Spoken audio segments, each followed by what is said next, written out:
So this is interesting. Saturn rains diamonds. That'd be interesting to learn about. Vox. Is Vox the one that's shutting down? Or was that a different one? I don't remember. But yeah, desert fungus. A desert fungus that infects humans is spreading. So what kind of affecting humans? This is a very clickbait title. I feel like if it was doing anything like zombification or like for example, like athlete's foot, that's a fungus that affects humans. So let's see what this has to do. It's probably not some Last of Us baloney. Let's check it out. Out of the millions of fungal species in the world, only a few hundred can make people sick. Yeah. Coccidioides is one of them. Okay. Its spores can sometimes cause pretty serious infections in humans, but that's not the weirdest thing about this fungus. Most fungi prefer dark, damp, and relatively cool conditions. Yeah. But this one has found a way to live in the desert. Which is weird. And while most fungi eat dead or decaying material, Cocci doesn't always wait for an animal to die before it starts digesting them from the inside out. Oh, I don't like that. I don't like that one bit. Drama aside, this fungus has existed for millennia, and yet there's still so many things we don't understand about it. Like exactly where it is at any given time, or how it spreads in the soil. Because it is spreading, and we can only guess why. Well, the planet's getting a little warmer. That might have something to do with that. The infection caused by Cocci goes by many names. Coccidioidomycosis, desert rheumatism, San Joaquin Valley fever, or just valley fever. Its symptoms are similar to that of the flu, except that general achiness, fever, fatigue, and more can last for over a month. Others develop fungal pneumonia, but some can develop something far worse, like chronic lung disease, skin abscesses, or meningitis. Nice. Which can be fatal. Yeah. Fortunately, only about 4 in 10 people ever develop symptoms at all, and outbreaks are pretty rare. Right now, 97% of US valley fever cases occur in Arizona or California. But not all states report. So Texas is one of those areas that, you know, they just don't report the disease nationally, in spite of being probably a hotspot. In 2019, states officially reported 20,000 cases of valley fever to the CDC.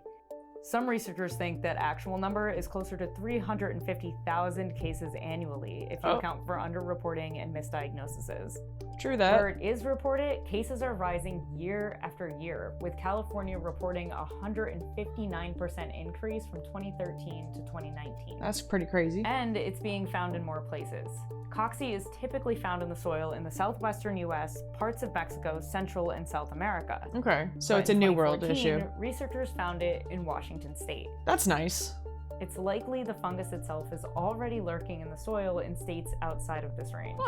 And if that's not unsettling enough, we're not really sure how it's moving or where exactly it's going next. Well, I mean, it spreads through the soil, right?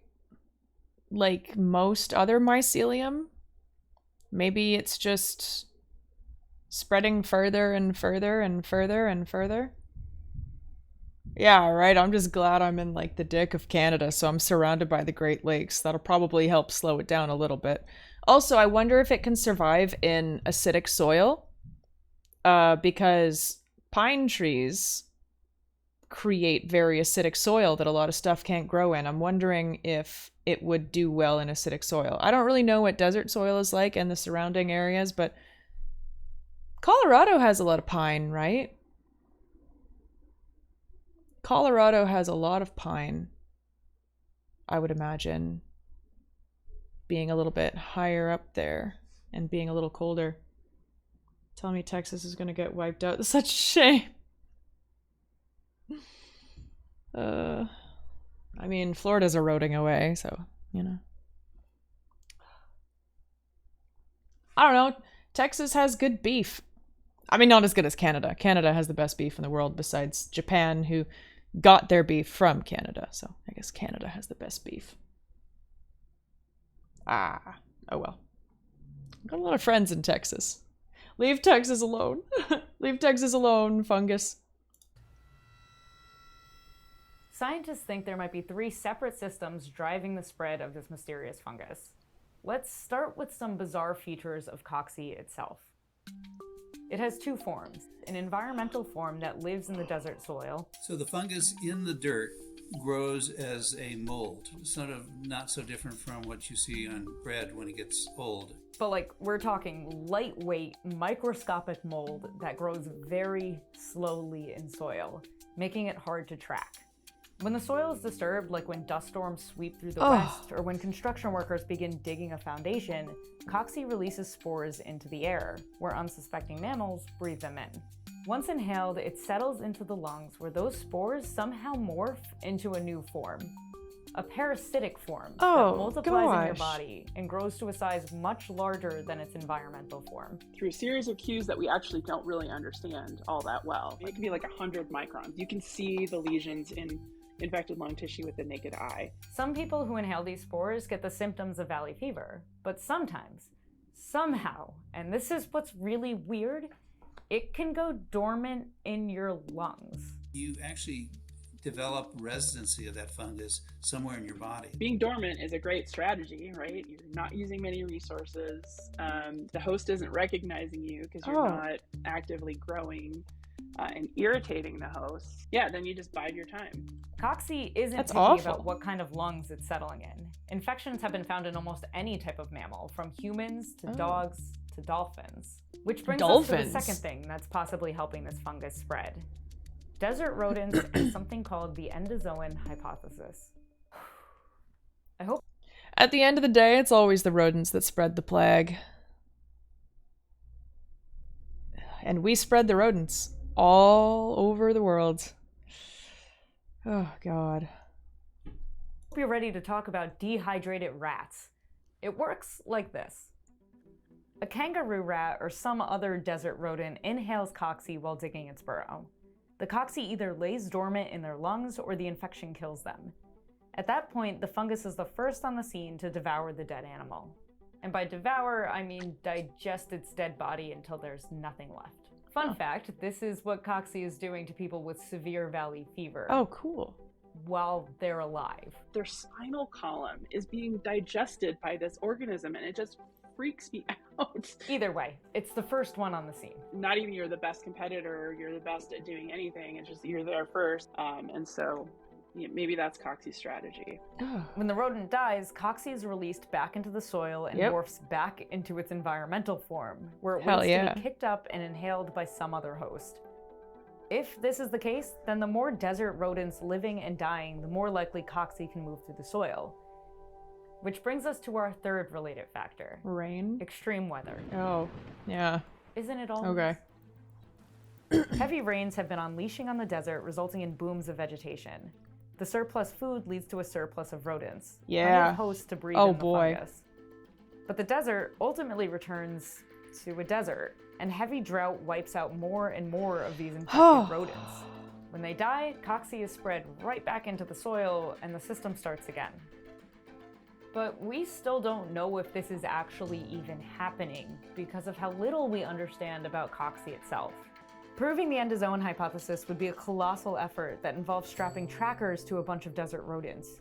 That sounds awful. Finding cocci in the soil at all has proven difficult. The current tests don't always detect it in the soil, even when it's there.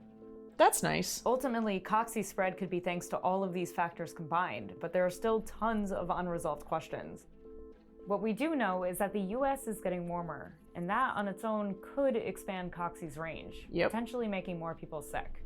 One study estimates that cocci's range could more than double by 2095 due to increasing arid conditions across the US. Well, the good news is that due to increasing is that in 2095 I'll probably be dead, and I live like up here, so I'm okay. I'm okay. That's the good news. Hell yeah. Arid conditions across the US. Pair all of this with rising rates of construction in the desert, Oh. population booms in cities like Phoenix. What? And it's no surprise that valley fever. Think of the children. The hell is this? Wait, is that solar panels? And population booms That's solar panels, right? in cities like Phoenix. And it's no surprise that valley God, fever it looks cases hellish are on living the there. rise. Fuck that. I would hate living in the desert. I can't stand dry weather. I absolutely despise dry weather. It makes me ill. It messes with my eczema. My lips fall right the fuck off. I need humidity to live. I need it. I don't even care if it makes my clothing feel cold and wet. I don't even care, man. I don't care. I need humidity. Oh, I hate hot, dry weather. Like, the only time that I was well, I lived in California for a bit, but I lived on the coast. I was like a 10-minute walk from the beach. So, I was okay there. But the second you'd go more inland, nope. Hate it. Hate it so much. Yeah, the UK's been getting, like, heat bombed. I feel terrible for you guys over there. You guys don't have the infrastructure to deal with that. Like, do you know anybody that has AC, Sean? Like a single person? Just doesn't exist over there. Same with you, Bridges. Yeah, no air conditioning. Like, even us here in Canada, we have air conditioning. Because it gets so hot in the summer. The supermarket, yeah. We're getting it later this year? That's smart. That's smart. Damn, man. Researchers have another area of study right now. Prevention. We have identified. Question to Ark. Do you think the rapid oxidization and high alkaline conditions could add to the high rust environment?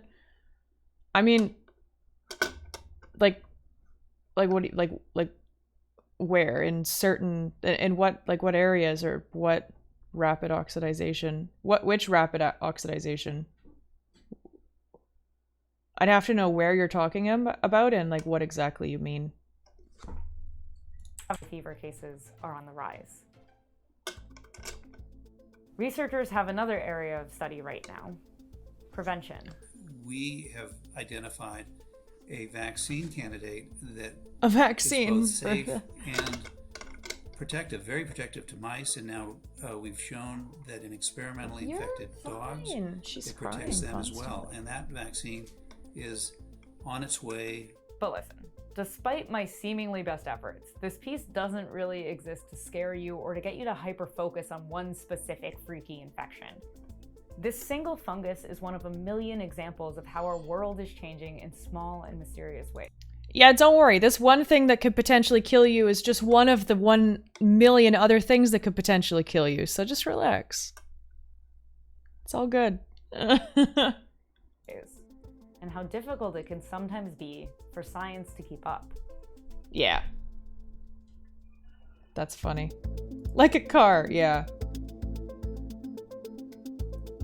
What job did you expect to have at 30? Certainly not my job. Or like a piece of broccoli, yeah.